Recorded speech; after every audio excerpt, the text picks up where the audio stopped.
When we reflect on the creation of Khalsa, we think of the call that Guru Gobind Singh Ji made for 5 brave volunteers to be inducted into the Khalsa. What Guru Gobind Singh Ji had in mind was a society based on equality.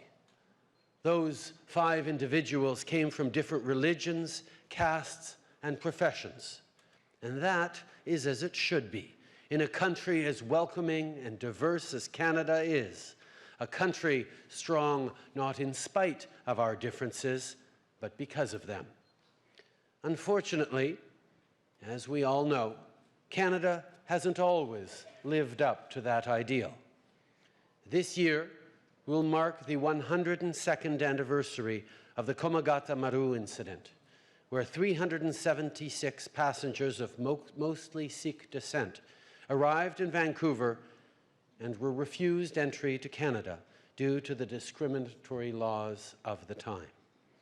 The passengers of the Komagata Maru, like millions of immigrants to Canada since, were seeking refuge and a better lives for their families. With so much to contribute to their new home, they chose Canada, and we failed them utterly.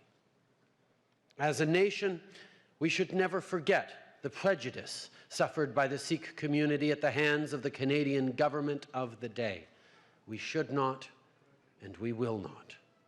That is why next month, on May 18th, I will stand in the House of Commons and offer a full apology for the Komagata Maru incident.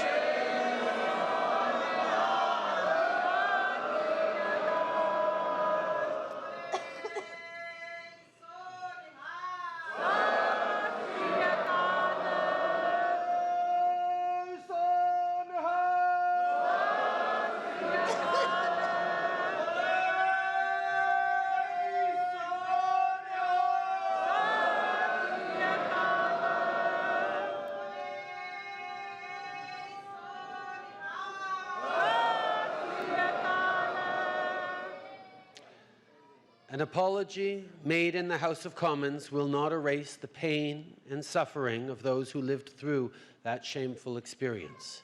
But an apology is not only the appropriate action to take, it's the right action to take, and the House is the appropriate place for it to happen.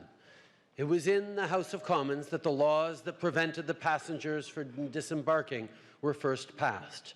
And so it is fitting that the government should apologize there on behalf of all Canadians.